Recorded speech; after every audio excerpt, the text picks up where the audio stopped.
I've got a confession to make. Well, actually several confessions, ranging from dead plants that I haven't binned, plants that have not had any pest control for a while, plants that I swore I was never going to repurchase, but I may have done. And I would assume by the end of this video, most of you might be sharing your dirty little plant secrets.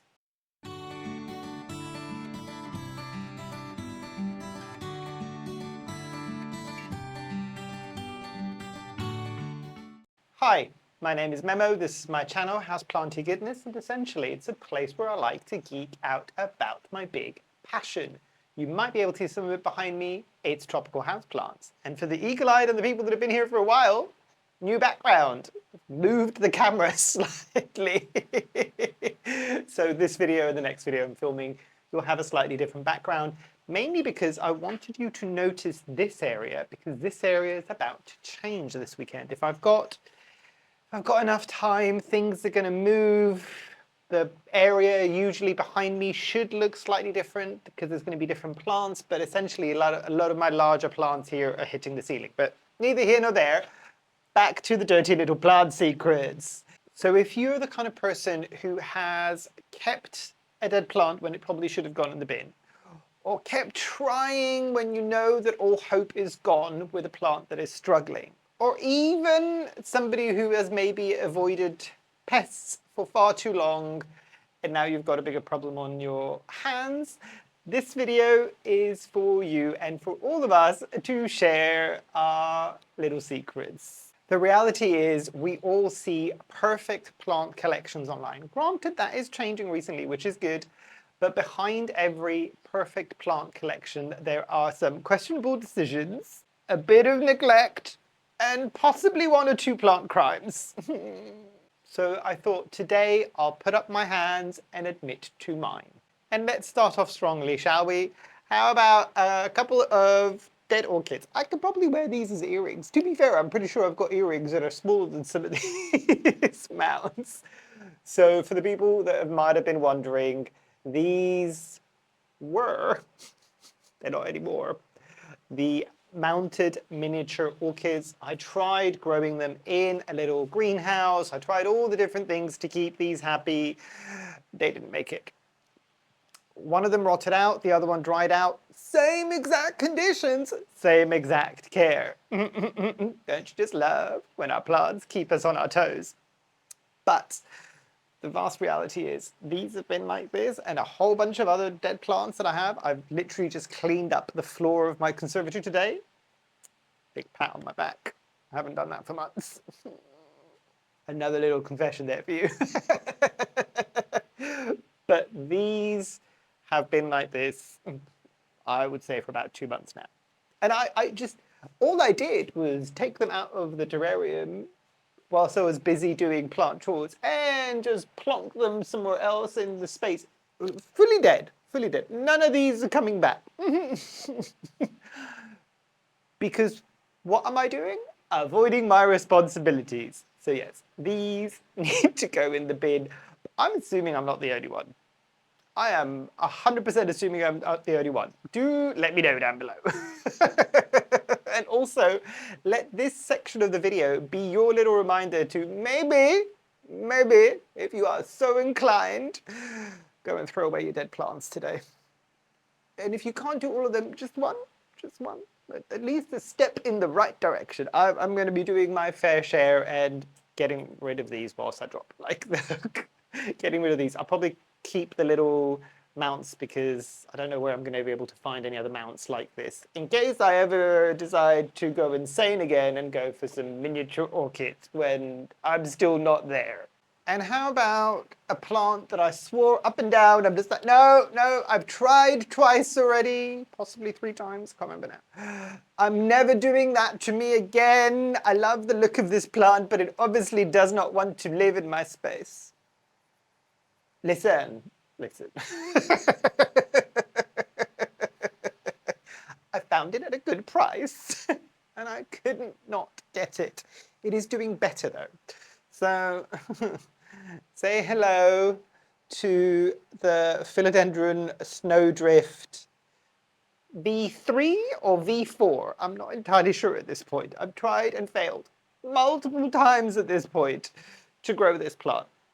So, few things that I'm doing differently in the vain hope that I might be able to not kill this plant. So, the big one is, obviously, this is now in a net pot. I've got it in slightly denser soil because it was a while with my other ones, which I did get rid of when they died, that since I saw the roots, and this is a very thinned root philodendron, like very, maybe not to the level of a verrucosum, but not far off, basically. And it needs an awful lot of light because, as you can imagine, there is literally hardly any green parts to these leaves. I mean, that's what makes it beautiful. But yeah, and I mean, this is a good sign. The fact that I'm seeing some green happening on this is a really good sign, at least I think in my case, because it's never happened before. And also the green bits are darkening, which again is probably a good thing. So, houseplanty soil mix. And the big thing that I've done with this one, obviously the net pot, the big thing that I've done with this one, it is granted not a very strong grow light, and I think it's the Barina like LED kind of light bulbs. I don't know how else to describe them. If anybody's interested, I'll put a link down below. I just got them from Amazon. It's just like an Amazon purchase. But I found that they're actually they're strong enough without being too strong, because sometimes those panel, you know, those kind of square or rectangular big grow lights can get a bit harsh. These ones have done well. So this is really close to like the top level of that, and I'm hoping for the best. Look, I got a new leaf that is right there. That wasn't there a couple of weeks ago when I got this. So yes.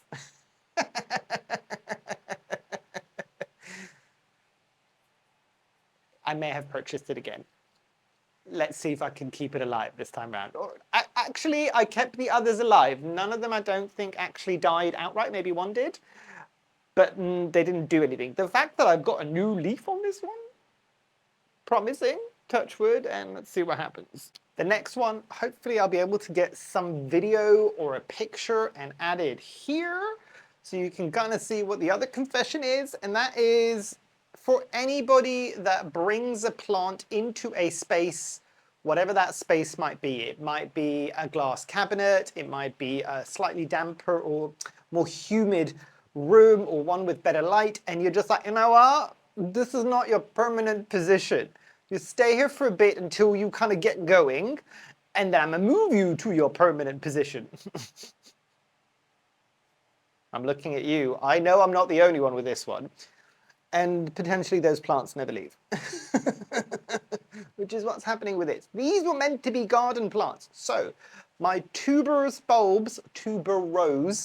bulbs from last year, so Fruticosa tuberosa or something like that. I can't remember, I'll put the name at the top there basically. It's the ones where you get tuberose in perfumery, and they were great. They did actually bloom last autumn, and the scent was insane. To the point that I bought them from the garden and put them in the house because they were beautiful, basically, and they were kind of going back to like their bulb.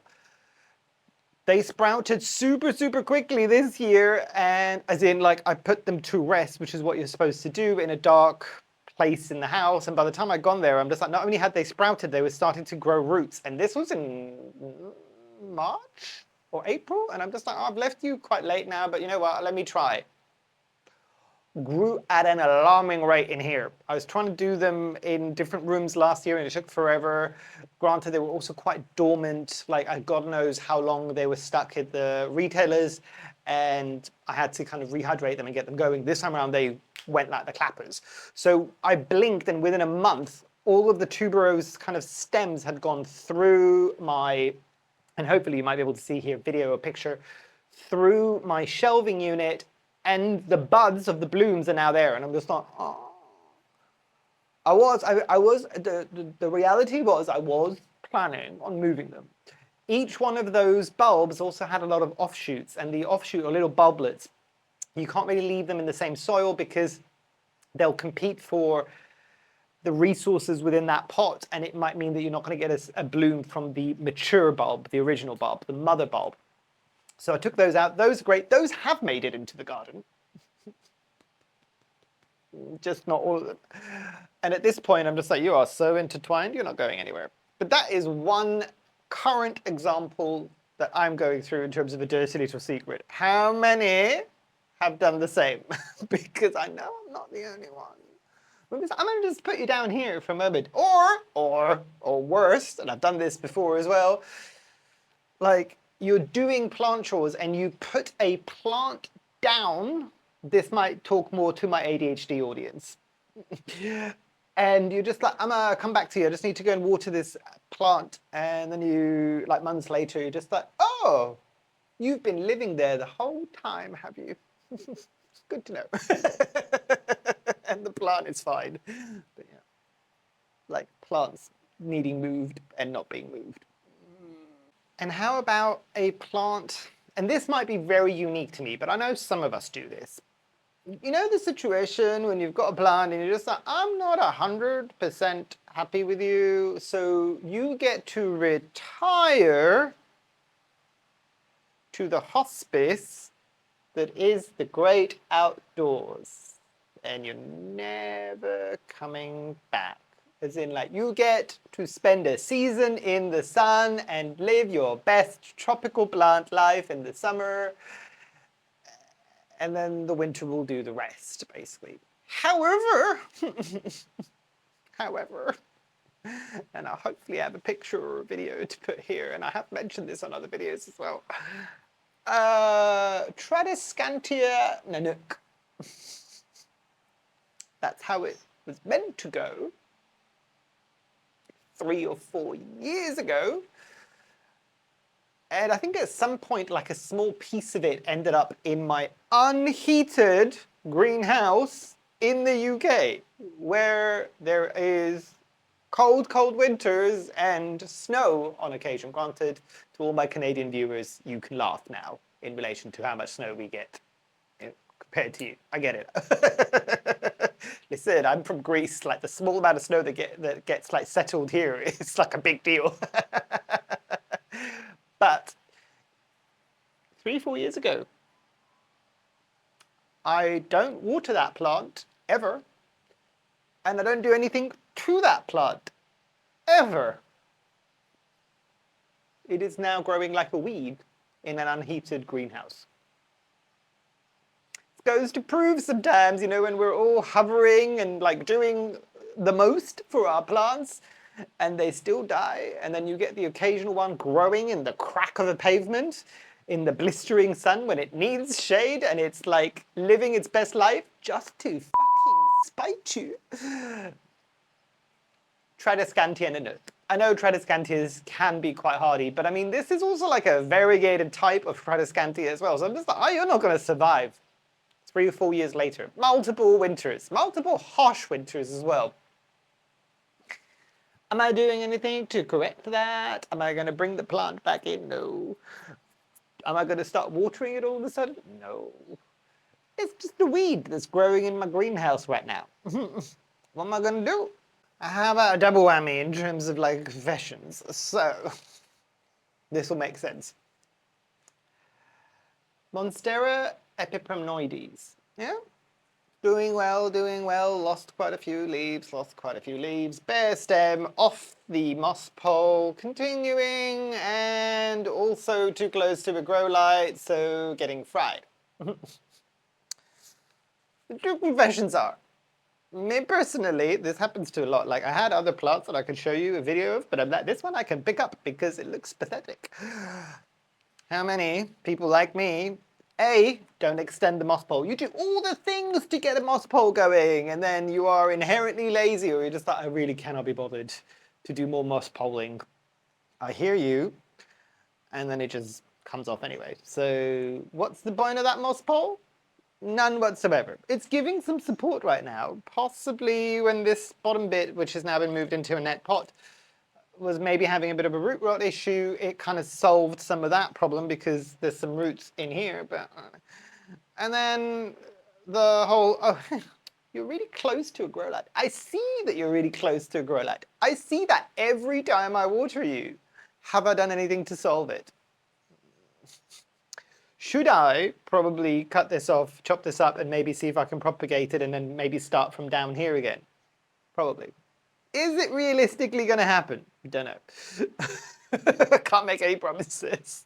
Good thing is, in terms of the people that know about how I film these videos, it's not Sunday today where I'm filming, it's actually Friday, because I don't know if anybody gets this, on the odd occasion where you get that one day on a work day where you're just like, I have no meetings and I have no scheduled tasks. I have done everything that I needed to do for the week. So I am taking like an hour and a half to film some of this content for next week on a Friday, which for me means I get a Sunday to relax, because my Sundays usually is me filming and doing other things that I need to do. I can actually relax, or in this case, maybe sort out some of my dirty little secrets. I'm in a nesting mode at the moment. I don't know why. It's spring. I shouldn't be in a nesting mode. But I'm like, oh, let's clean everything up and let's throw away like things that have died and all these things. So I'm just like, I'm going to go with this. It doesn't happen with me very often. So, yeah, I'm not the tidiest of people. I'm sorry to tell you. I'm clean. I'm not a tidy person, basically. So when I get the urge to tidy, I lean into it heavily. Anybody else? Show hands down below. Any messy people that when they get the urge to tidy, they're just like, right, let's do this. If I've not done this for like a year or a few months, let's go all out and do everything. And then eventually you'll knacker yourself out and then you stop doing it.